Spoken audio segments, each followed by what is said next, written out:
Hi guys, good morning. I'm B.K. Sharma from Icon School GGC. Welcome to class 8th, subject SS, question answer, day first. तो guys, आज हम class 8th, subject social science, lesson first और page number 8 पे हम question answer करेंगे guys.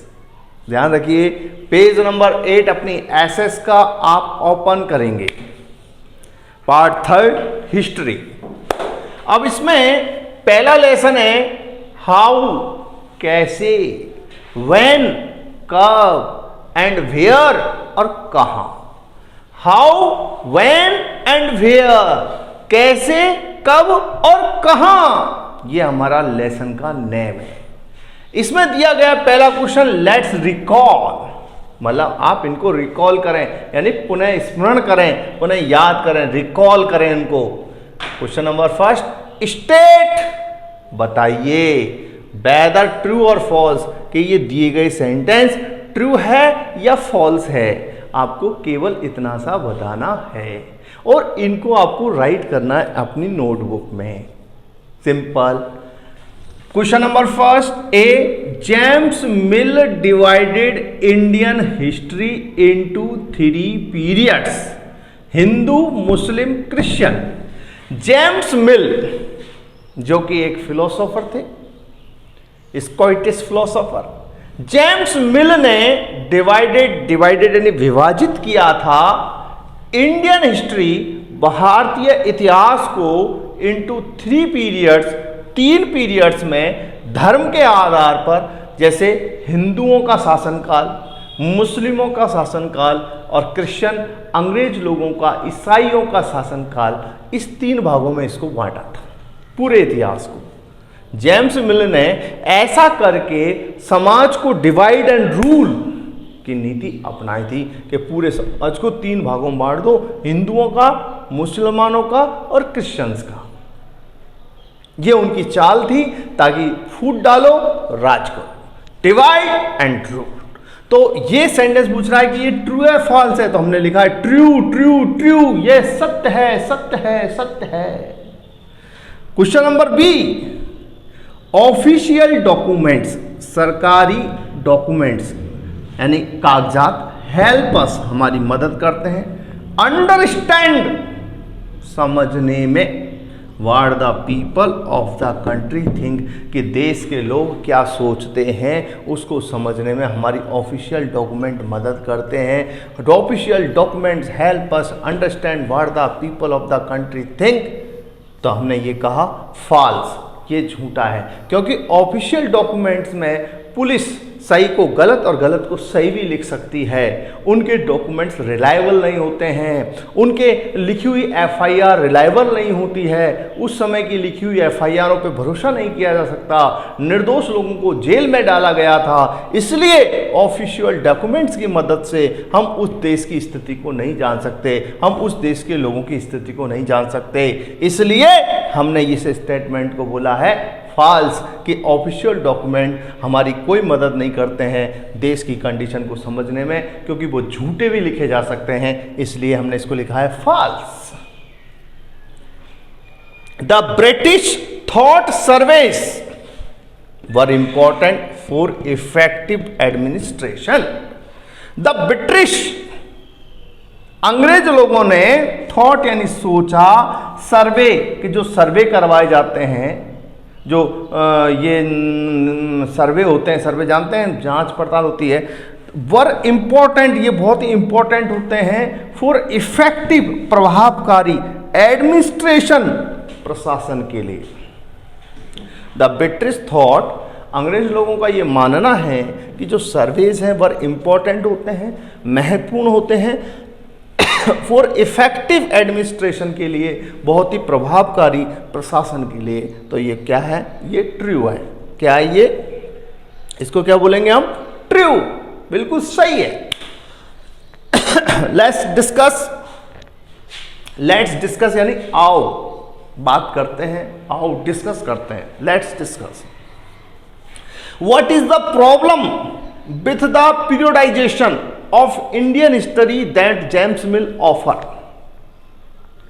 जो James मिल नामक व्यक्ति ने जो इतिहास को 3 भागों में बांटा, हिंदू, मुस्लिम और ईस्टर्न के रूप में बांटा, उसमें क्या प्रॉब्लम है? आपको क्या दिक्कत आती है कि जेम्स मिल ने ये डिवाइजेशन गलत किया है? What is the problem? क्या प्रॉब्लम है विथ द पीरियडाइजेशन, यानी कि पीरियडाइजेशन यानी कि पीरियड के रूप में पूरे इतिहास को बांट देना, भागों में बांट देना ऑफ इंडियन हिस्ट्री को, दैट जेम्स मिल ऑफर, जो जेम्स मिल ने हमें जो पीरियडाइजेशन दिया है, हिंदू, मुस्लिम, क्रिश्चियन का जो दिया है, उसमें क्या दिक्कत है? फर्स्ट, क्या प्रॉब्लम है? The periodisation is based on religion, कि ये इतिहास का जो विभाजन किया गया है, जो समय को बांटा गया है, वो रिलीजन के आधार पे है, धर्म के आधार पे है। सबसे बड़ी प्रॉब्लम तो हमें ये है कि ऐसा इतिहास का विभाजन धर्म के आधार पे बिल्कुल नहीं होना चाहिए। The periodisation is based on religion, धर्म के आधार पर है, दैट इज नॉट एप्रोप्रिएट, जो कि उचित नहीं है। दैट इज नॉट एप्रोप्रिएट, जो कि उचित नहीं है। सेकेंड, ऑल रूलर्स, जितने भी शासक हुए, रूलर यानी शासन करने वाला, all rulers of the ancient period, प्राचीन समय के, did not have faith in the same religion, एक ही धर्म में विश्वास नहीं रखते थे। कोई क्रिश्चियन था, कोई मुस्लिम था, कोई हिंदू था। पहले हिंदू राजा थे, फिर मुसलमान आए, फिर क्रिश्चियन आए। तो all the rulers of ancient period, प्राचीन समय के जितने भी राजा हुए थे, did not have faith in the same religion, वे सब के सब एक ही धर्म के नहीं थे। इसलिए यह धर्म पर आधारित जो विभाजन किया है जेम्स मिल ने, यह बिल्कुल गलत है।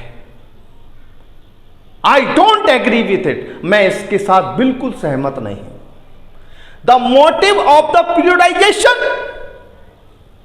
जो पीरियडाइजेशन का जो उद्देश्य है ऑफ हिस्ट्री, इतिहास का, ऑन दिस बेसिस, इस आधार पर, was just to divide the people, केवल लोगों को बांटना है, लोगों को तोड़ना है, ताकि शासन किया जा सके। द मोटिव यानी उद्देश्य ऑफ द पीरियडाइजेशन, इस पीरियडाइजेशन का, इस विभाजन का, इस कालखंड बांटने का, ऑफ इतिहास को जो बांटने का है ऑन दिस बेसिस, इस आधार पर, वह just to divide the people, बस लोगों को बांटना है, लोगों को छांटना है, लोगों को काटना है, ताकि शासन किया जा सके। James Mill thought that, James मिल सोचते हैं कि ऑल द एशियन सोसाइटीज, जितनी भी एशिया की सोसाइटीज़ हैं, were at the lower level of civilization, वो सभ्यता के लोअर लेवल पे है, निचले स्तर पे है, देन यूरोप की तुलना में। And only British rule could civilize them, और केवल ब्रिटिश रूल, जो अंग्रेज लोगों का शासन है, उन्हें सिविलाइज कर सकता है, उन्हें अनुशासित कर सकता है, उन्हें सभ्य बना सकता है। समझ में आ रहा है? James Mill thought that, James Mill ने सोचा all the Asian societies were at the lower level of civilization, सभ्यता के निचले स्तर पर है, देन यूरोप से, and only British rule could civilize them, केवल ब्रिटिश लोगों का शासन ही उन्हें सभ्य बना सकता है। Okay guys, understand? तो what is the problem with the periodization of Indian history that James Mill offer? हमें जो देते हैं उसमें क्या क्या आपको दिक्कतें आती हैं? पहली तो ये कि धर्म पे आधारित है, जो कि उचित नहीं है। दूसरा, जितने भी समय पिछले इतिहास के प्राचीन समय के शासक हुए वो एक धर्म में विश्वास नहीं करते थे। तीसरा, इसका पीरियडाइजेशन का उद्देश्य लोगों को बांटना है ताकि शासन किया जा सके। और जेम्स मिल ने सोचा कि जितने भी एशिया की समाज के लोग हैं वे सब अशिक्षित हैं, असभ्य हैं, और उन्हें सभ्य केवल अंग्रेज लोग ही कर सकते हैं, मतलब अंग्रेज लोग ही सुपीरियर है उसकी नज़र में, जेम्स मिल की नज़र में। तो गाइस देखिए, इस तरीके से मैंने आपका आज day first class 8th SS subject का आपको करवाया है। अब आपको मैं बताना चाहता हूँ, आपके 6 रजिस्टर आपको नोटबुक आपको तैयार करनी है। एक तो मैथ की सबसे पहले, फिर हिंदी की, फिर संस्कृत की, फिर इंग्लिश की, और फिर उसके बाद में आपकी साइंस और एसएस। आपके 6 रजिस्टर बिल्कुल राइट करेंगे और इनको आप स्कूल में लेके आएंगे ताकि हम उन पे साइन कर सकें, उन पे हम सील लगा सकें, चेक कर सकें। उनको ध्यान रखिए गाइस, अपने स्कूल में इनको जरूर चेक करवाने आप आ जाए। Okay, see you tomorrow, same time same place, bye.